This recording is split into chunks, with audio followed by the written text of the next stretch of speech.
É bom, né, estarmos reunidos para adorar a Deus, louvar o nome do Senhor, né, bendizer o nome dEle com cânticos, né, adoração, oração, e entender que Deus ele vai tratando de todas as coisas que estão acima da nossa capacidade, né?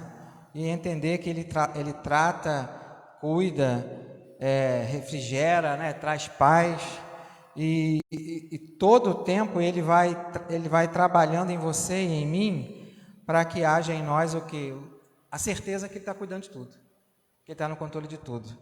E entender que há momentos na nossa vida que a gente precisa passar por algumas coisas, né? Situações aí, como o Josias lembrou, a Paloma, né? Hoje ela está bem melhor, né? Anteontem ela estava com um pouquinho de dor e... Interessante é que é a primeira vez que ela fica com dreno, né? Eu esqueci o nome do dreno. Como é que é o nome do dreno mesmo, Rogério? Perrose, né? Esse dreno aí que nem eu conhecia, né? E aí o pessoal às vezes está perguntando assim, que borracha é essa? Que negócio está pendurado nela aí, né? É esse dreno aí. Amanhã ela vai no médico, não sei se ele vai retirar ela amanhã, né? Mas está tudo bem, não está saindo nenhuma secreção pelo dreno, está saindo fora do dreno, mas não no dreno, né? E graças a Deus está tudo bem. Está sentindo um pouquinho de dor ainda, mas está tudo no controle de Deus, né? Deus sempre no controle de tudo. E ela está querendo ir no sítio, né? Vamos ver se ela vai conseguir ir, né? Ela está querendo ir. Ela perguntou mesmo, pai, e aí, mãe, né, nós vamos no sítio? Eu falei, Paloma, vai depender. Eu vou, mas não sei se você e sua mãe vai poder ir, né? Mas até lá Deus sabe de tudo, né? Até lá Deus está no controle de todas as coisas, né? E Deus está cuidando de tudo. Essa manhã eu quero pensar sobre exatamente o oposto da adoração. Marcos acabou de louvar aqui, eu vou te adorar. Foi bem, o Espírito de Deus sabe o que faz, né? E eu quero falar do inverso. Jerusalém está vivendo um momento terrível. Daqui a pouco nós estamos chegando na Páscoa. E Jerusalém, nesse momento lá, registrado no Evangelho de João, no capítulo 19, está vivendo um momento difícil. Na verdade, o capítulo 18 de João, a partir do verso 33, quero partir desse verso de João 18, verso 33, até o capítulo 19, verso 16, vou ler aqui. E aqueles que deveriam reconhecer o Messias não reconheceram, aqueles que deveriam louvá-lo, exaltá-lo, estavam pedindo para que ele fosse crucificado. Ele veio buscar e salvar os perdidos e o povo lá não entendeu, com medo de perder regalias, com medo de perder posições. Jesus parecia ser uma ameaça política, ele nunca foi uma ameaça política. Jesus ele veio buscar e salvar o que se havia perdido, mas na mente daquelas pessoas, eles iam perder alguma coisa. A gente nunca vai perder aquilo que Deus nos deu. O que Deus te deu é teu, e ninguém toma, não é? Ninguém vai tomar. Então, a preocupação aqui dos sacerdotes, do sumo sacerdote, dos escribas, dos fariseus, era uma preocupação justa aos olhos deles, sim, porque eles estavam exercendo a religiosidade sem o direcionamento de Deus, só pelo direcionamento humano. E aí eles ficaram preocupados. Tanto que a fala deles aqui chega a ser absurda. Não temos nenhum rei a não ser César. Estão negando Deus, não é? Como seu único rei, como seu único Senhor. Então vamos ler o Evangelho de João, capítulo 18, a partir do verso 33 até João 19, verso 16. Eu vou estar lendo na NVI, tá bom? João 18, a partir do verso 33. O que acontece aqui? O povo leva, né, os judeus levam Jesus até Pilatos, e a partir desse versículo vamos ler, não é? Pilatos então voltou para o pretório, chamou Jesus e lhe perguntou: você é o rei dos judeus? Respondeu-lhe Jesus: essa pergunta é tua ou outros te falaram a meu respeito? Pilatos responde: acaso eu sou judeu? Foram o seu povo e os chefes dos sacerdotes que o entregaram a mim. Que foi que você fez? Disse Jesus: o meu reino não é deste mundo. Se fosse, os meus servos lutariam para impedir que os judeus me prendessem, mas agora o meu reino não é daqui. Então você é rei, disse Pilatos. Jesus respondeu: tu dizes que sou rei. De fato, por esta razão nasci, e para isto vim ao mundo, para testemunhar da verdade. todos os que são da verdade me ouvem.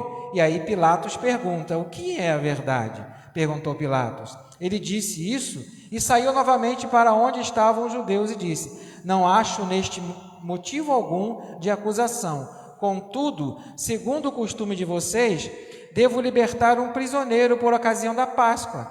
Querem que eu solte o rei dos judeus? Eles, em resposta, gritaram: não, ele não. Queremos Barrabás. Ora, Barrabás era um bandido. Então Pilatos mandou açoitar Jesus e os soldados teceram uma coroa de espinhos e puseram na cabeça dele. Vestiram-lhe com uma capa de púrpura e, chegando-se a ele, diziam: salve, rei dos judeus! E batiam no rosto. Mais uma vez Pilatos saiu e disse aos judeus: vejam, eu o estou trazendo a vocês, para que saibam que não acho nele motivo algum de acusação. Quando Jesus veio para fora, usando a coroa de espinhos e a capa de púrpura, disse Pilatos: eis aí o homem. Ao vê-lo, os chefes dos sacerdotes e os guardas gritaram: crucifica-o, crucifica-o. Mas Pilatos respondeu: leve-no a vocês, crucifiquem ele, vocês. Quanto a mim, não encontro base para acusá-lo. Os judeus insistiram: temos uma lei, e de acordo com esta lei, ele deve morrer, porque se declarou filho de Deus. Ao ouvir isso, Pilatos ficou ainda mais amedrontado e voltou para dentro do palácio. Então perguntou a Jesus: de onde você vem? Mas Jesus não lhe deu resposta. Você se nega a falar comigo? Disse Pilatos. Não sabe que eu tenho autoridade para libertá-lo e para crucificá-lo? Jesus respondeu: você não teria nenhuma autoridade sobre mim se esta autoridade não te fosse dada lá de cima. Por isso, aquele que me entregou a ti é culpado de um pecado maior. Daí em diante, Pilatos procurou libertar Jesus, mas os judeus gritavam: deixares esse homem livre, não é amigo de César. Quem se diz rei, opõe-se a César. Ao ouvir isso, Pilatos trouxe Jesus para fora, sentou-se na cadeira de juiz, num lugar conhecido como pavimento de pedra, que em aramaico é Gábata. Era o dia da preparação da semana da Páscoa, por volta das 6 horas da manhã. Eis o rei de vocês, disse Pilatos aos judeus. Mas eles gritavam: mata, mata, crucifica-o. Devo crucificar o rei de vocês? Perguntou Pilatos. Não temos rei senão César, respondeu o chefe dos sacerdotes. Finalmente, Pilatos o entregou a eles para ser crucificado. Isso é o que Jesus passou em poucos momentos. Então, Jerusalém está vivendo um momento terrível da sua história.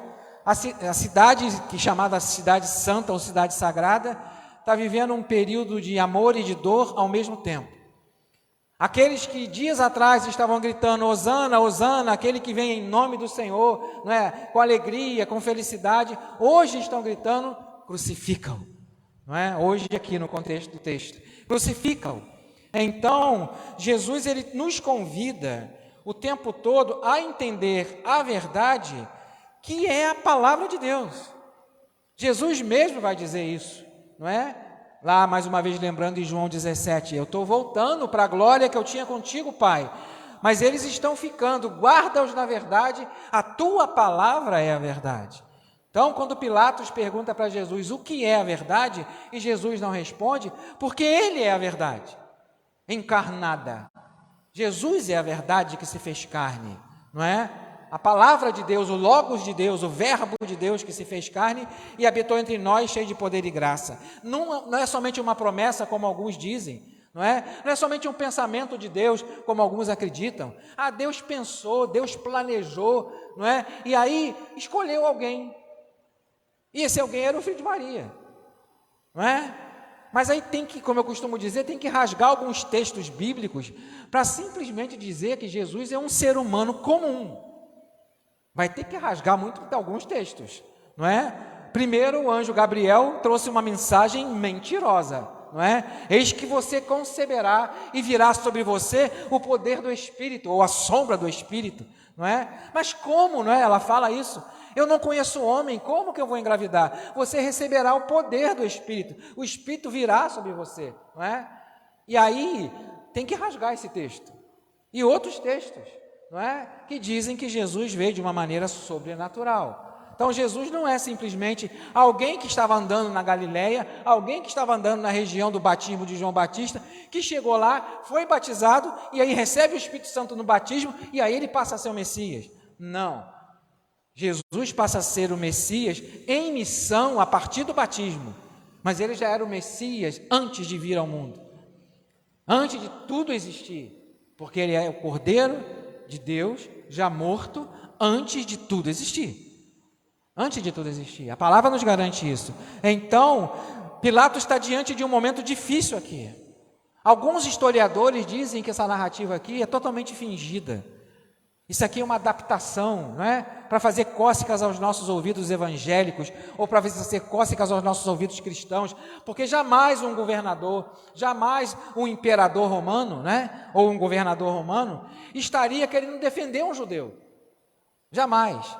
Mas toda a narrativa do Novo Testamento vai mostrar que Pilatos tentou ajudar, não é? Que Pilatos tentou abençoar, tentou, não é? Dar uma força ali para Jesus. Por quê? Porque ele não viu o pecado em Jesus. Não viu o pecado em Jesus. Lembra do sonho da esposa? Esse homem é um homem santo. A esposa de Pilatos, né? Esse homem é um homem santo, não faça mal contra ele, não é? E Pilatos entra em crise.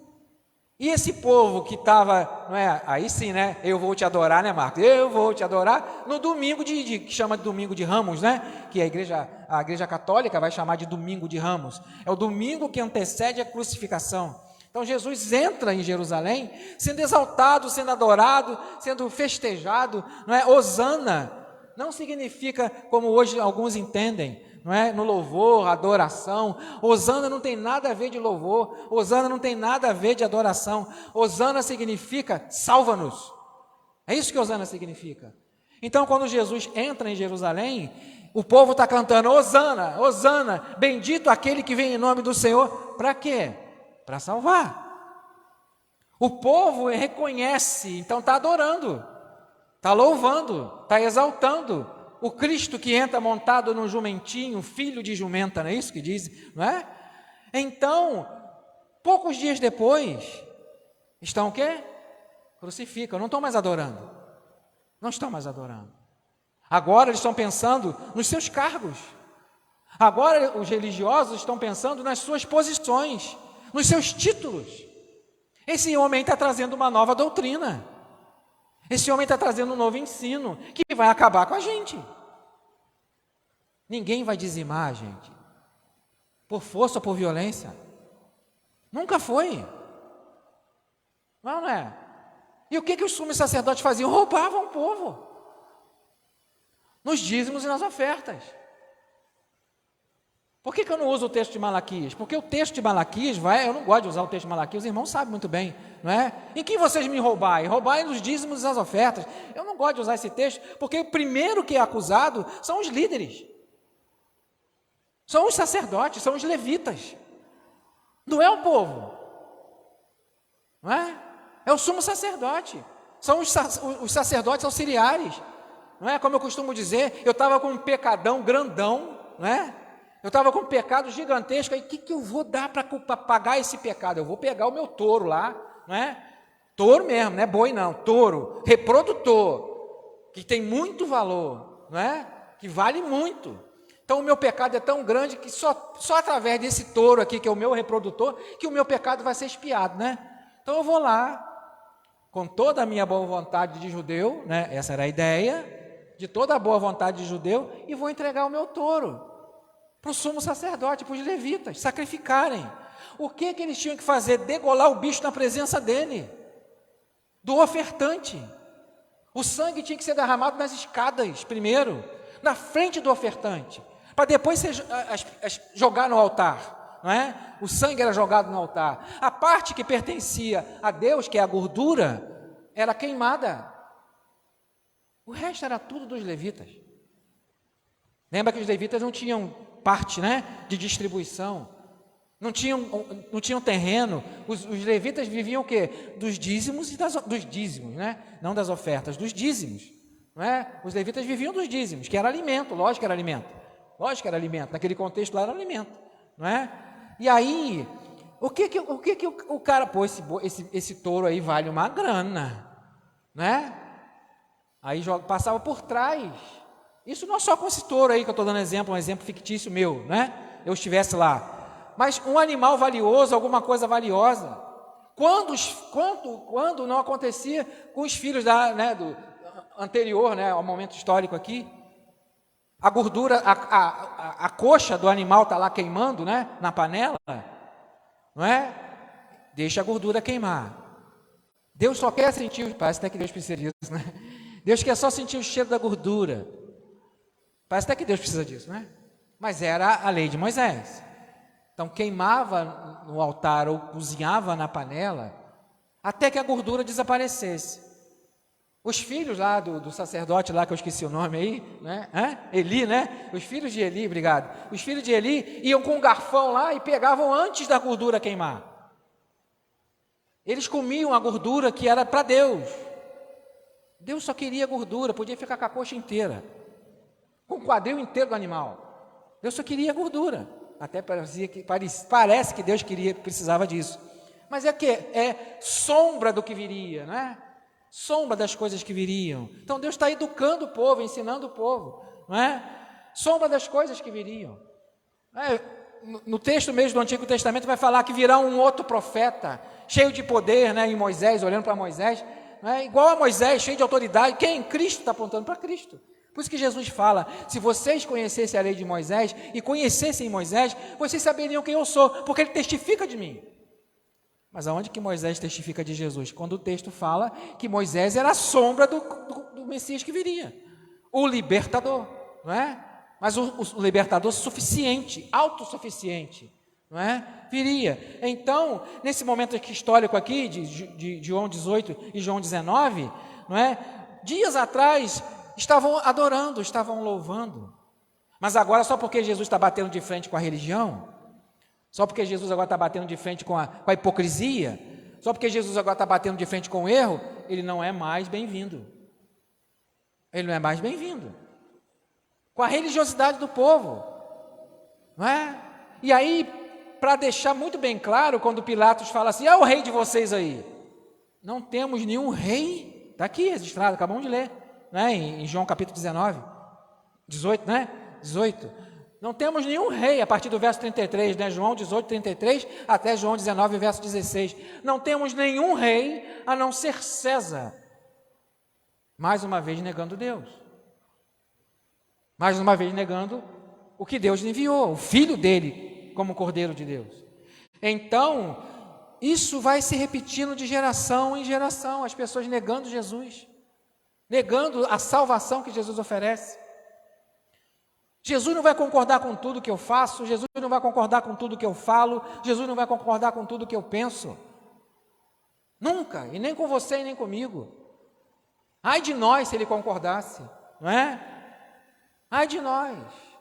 Pilatos não é? Herodes, é outro também, outro doido, nesse momento histórico aqui, não é? João Batista era quem? Aquele que veio preparar o caminho do Cordeiro de Deus que tira o pecado do mundo. João Batista veio preparar o caminho, né, de Jesus. Quando Jesus entra em cena após o batismo, João Batista sai de cena, não é? E o Cordeiro de Deus, o Messias, entra em cena. Como que você vai identificar, João? Aquele que eu batizar e o Espírito vier sobre ele, não é? E para ficar muito bem claro, para não ter confusão, será que realmente eu vi o Espírito descer aqui? O Pai brada do céu, este é meu Filho amado em quem eu me alegro, não é? Para ficar muito bem claro. Eu acho interessante essa narrativa de Jesus e João Batista. O que diz lá, na hora do batismo? Que João não conhecia Jesus. Eles eram primos, né? E João não conhecia Jesus. Como que João não conhecia Jesus? Quando Maria vai visitar Isabel, o que acontece com João Batista dentro do ventre da mamãe? Ele reconhece Jesus no ventre de Maria. Olha só. Como que não se conheciam? Não de vista, não é? Mas espiritualmente se conheciam. Então, é o Senhor que vem a mim, eu que deveria ser batizado por você, não é isso que João Batista fala? Aí Jesus fala, não, por enquanto basta para que se cumpra toda a justiça. Porque Jesus é o exemplo de tudo, até de batismo, não é? Até de batismo. A justiça, naquele momento ali, era Jesus ser batizado por João e não Jesus batizar João, que Jesus não batizou ninguém, a não ser com o Espírito, não é? Mas ninguém. E com fogo, que eu considero consumidor, destruidor. E aí, está diante agora, né, voltando aqui a Herodes. Herodes está ali tentando também o quê? Aliviar João Batista. Ou não está? Tá, Herodes está ali, coitado. Ele caiu numa armadilha do vinho. Ele caiu na armadilha do falta de equilíbrio, da sobriedade, né? Sede sóbrios, a palavra não diz para a gente isso? Sede sóbrios, ou seja, não estejam bêbados, não é? Não estejam bêbados com as coisas que o mundo oferece, não é de vinho, não, quando diz que sejam sóbrios, né? Mas Herodes está lá, bêbado, e aí Herodias, né, vai lá e, né, Herodias, que é a filha, né? Herodias que é a filha, agora me deu um nó no cérebro aqui, né? Não, Herodias é a mãe, né? Herodias é a mãe, a filha é Salomé, né? Eu dei nó no cérebro aqui, mas não tem problema não, né? Não tem problema não. Está ali dançando, e ele está mamado, desculpa o termo, ele está bêbado,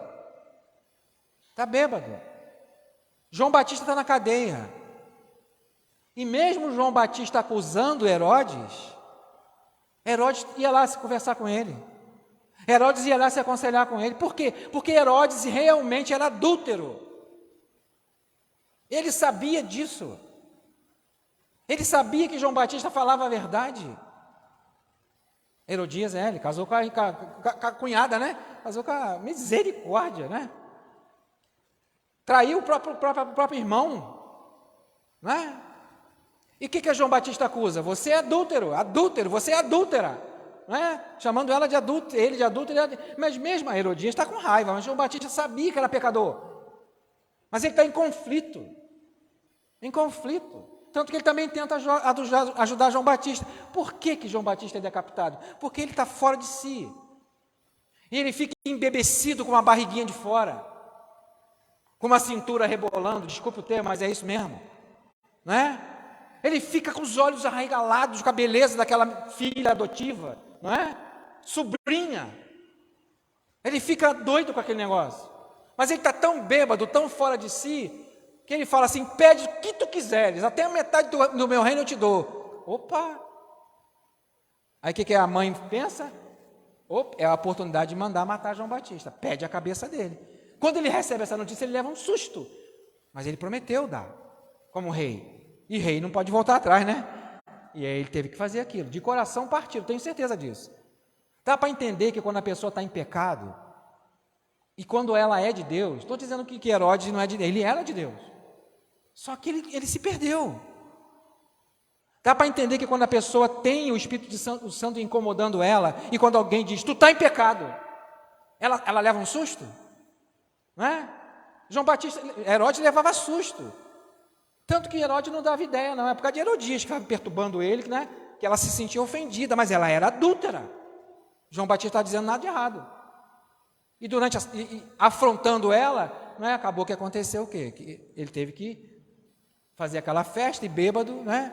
Ficou todo um zoião, né, na menina e se perdeu, né? E João Batista foi para onde tinha que ir mesmo, né? Morrer mesmo, tinha que morrer de qualquer jeito. O que Deus mandou acontecer, acontece. Não tem nenhum problema em relação a isso, não é? Mas, voltando aqui para Pilatos, um pecador também está reconhecendo que Jesus não tem culpa. Está reconhecendo, alguns historiadores vão dizer que isso nunca existiu, mas está registrado na palavra de Deus, então não tem como dizer que não existiu. Ou a gente crê na palavra ou a gente não crê, não é? Ele está tentando defender, e aqueles que deveriam gritar, né? É o nosso rei, é o nosso Senhor, veio para nos salvar, não, crucifica, não temos nenhum rei a não ser César. Lógico que incentivado pelos sacerdotes e pelo sumo sacerdote, pelos levitas, não é? Porque eles iam perder a boquinha.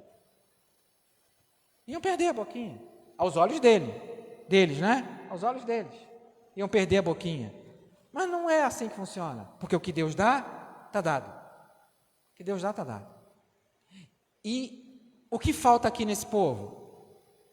Realmente fidelidade na adoração, no reconhecimento de quem era Jesus. Porque é muito bonito reconhecer o Salvador, é muito bonito reconhecer aquele que veio salvar, quando a gente está sentindo alguma coisa, precisando de algum socorro, né? Precisando de alguma ajuda, e aí, ó Jesus, me socorre, me socorre. Aí vem alguém e já fala assim, não, esse aí não é o Messias, não, esse aí não é Jesus, não, não é? Não.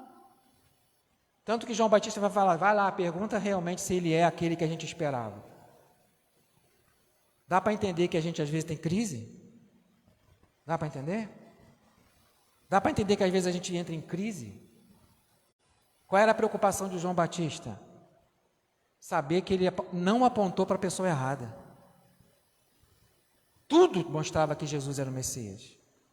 Tanto que ele diz, eis o Cordeiro de Deus que tira o pecado do mundo. Na barriga da mamãe, ele sentiu Jesus, na barriga de Maria. Não é? Ele vibrou lá dentro da barriga de Isabel. Então, ele sabia que Jesus era o Messias. Mas a preocupação, naquele momento se coloca no lugar de João Batista. Se coloca no lugar dele como um crente. Que você preza pela verdade, que você anuncia a palavra de Deus com a verdade, e agora você está encarcerado, eu estou encarcerado, prestes a morrer, não é?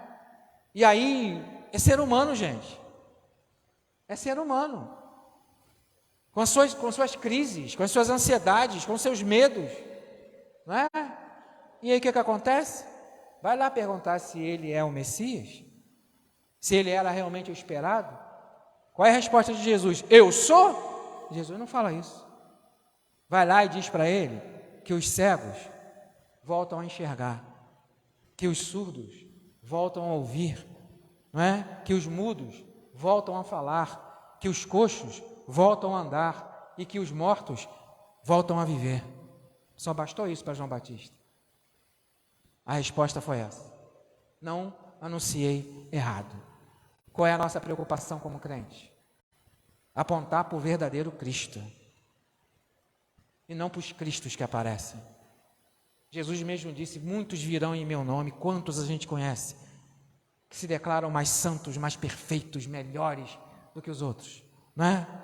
Quantos que se dizem Cristo na terra, tem igreja aí que o líder é o Cristo realmente encarnado, não é?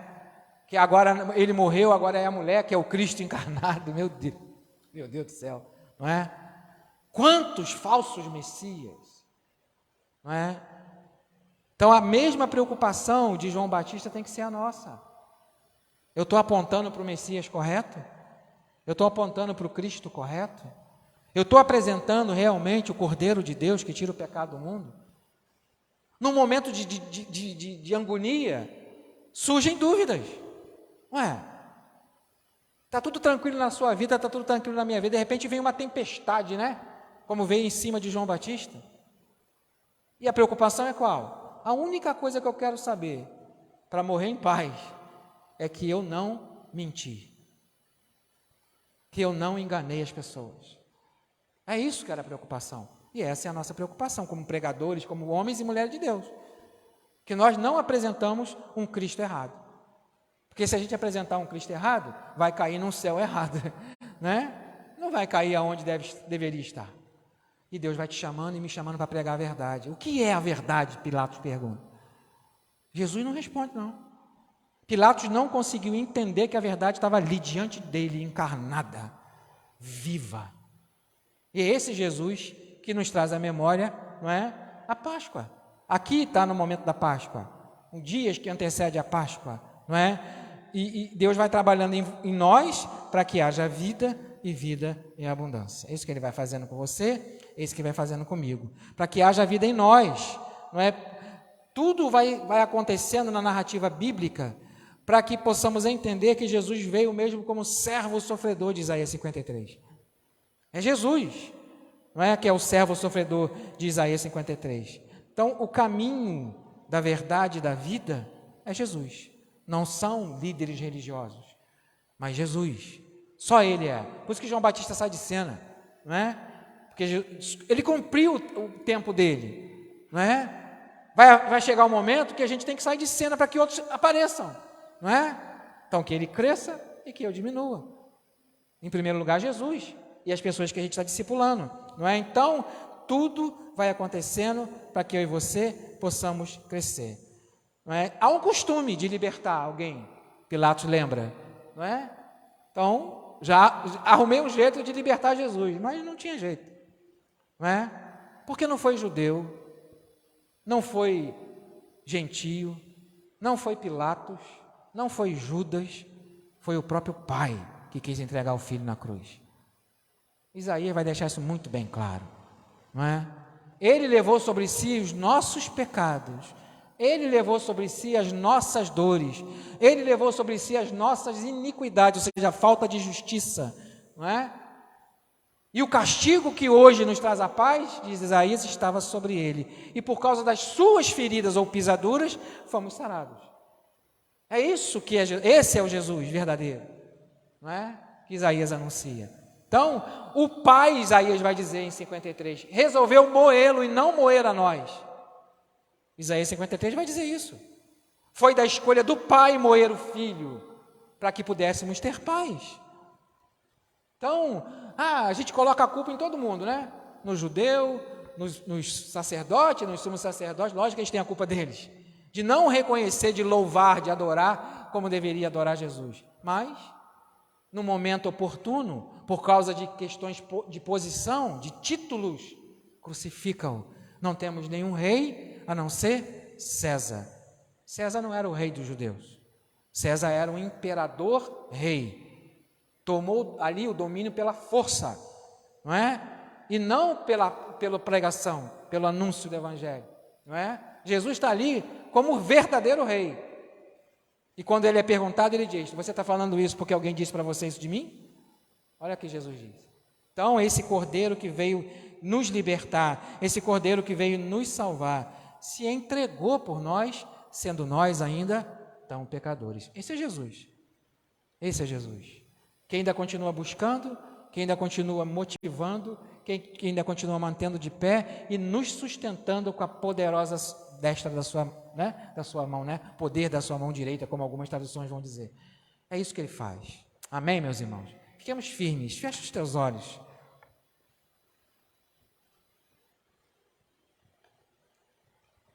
E agradeça a Deus, porque nós não estamos aqui, crucificam, mas nós continuamos, hosana, hosana, aquele que vem em nome do Senhor, ou seja, salva-nos, salva-nos, salva-nos, aquele que vem em nome do Senhor. Essa é o nosso louvor. O nosso louvor não é mate-o, crucifique-o. O nosso louvor é bendito aquele que vem em nome do Senhor, que veio nos salvar. Agradeça, não é? Porque à noite vamos relembrar isso, no momento da ceia, esse sacrifício remidor, não é? E durante o mês de abril vamos relembrar também esse sacrifício, dia 9 de abril, segundo domingo, domingo de Páscoa, para nós cristãos, não é? Domingo de Páscoa, que às vezes coincide com o calendário judaico. Mas em nome de Jesus, seja grato, vamos ser gratos por aquele que nos salvou. Hosana, bendito aquele que vem em nome do Senhor. Muito obrigado, Senhor, porque realmente o Senhor veio nos buscar e salvar, sendo nós tão pecadores. E na pessoa do seu Filho Jesus Cristo, Cordeiro de Deus, que tira o pecado do mundo, nós conseguimos obter, através da fé, paz contigo, Pai. Como somos lembrados em Romanos capítulo 5. Pela fé em Jesus Cristo, temos paz com Deus. Muito obrigado, Senhor Deus. Não vivemos agora segundo a carne, mas vivemos agora segundo o Espírito. Mas, Senhor, às vezes, como João Batista, entramos em crise, Senhor Deus. Ficamos preocupados com coisas que nos rodeiam, orações não respondidas. Mas mesmo na oração aos nossos olhos não respondida, não estamos sozinhos. O Cordeiro de Deus que tira o pecado do mundo está conosco. Ele mesmo declarou: não estarei com vocês todos os dias, até a consumação dos séculos. Muito obrigado, Senhor. A orientação é: ide e fazer discípulos em todas as nações, batizando esses discípulos em nome do Pai, do Filho e do Espírito Santo, e ensinando eles tudo o que eu ensinei para vocês. Eu estarei com vocês todos os dias. Muito obrigado, Senhor. Obrigado porque não foi somente aquela promessa para Moisés. Obrigado porque não foi somente aquela promessa para Josué, mas é promessa para nós, para nossos filhos e para gerações que virão, até que o teu filho volte. Muito obrigado, Senhor. Em nome de Jesus, imensamente grato, porque o teu filho veio, um menino nos nasceu, um filho nos foi dado, e o poder está sobre os seus ombros. Maravilhoso conselheiro, Deus forte, Pai da eternidade, Príncipe da paz. Muito obrigado, Senhor. Em Jesus, teu Filho, eu agradeço. Amém. Amém, queridos. Deus abençoe. Estamos assim encerrando o culto desta manhã. Amém.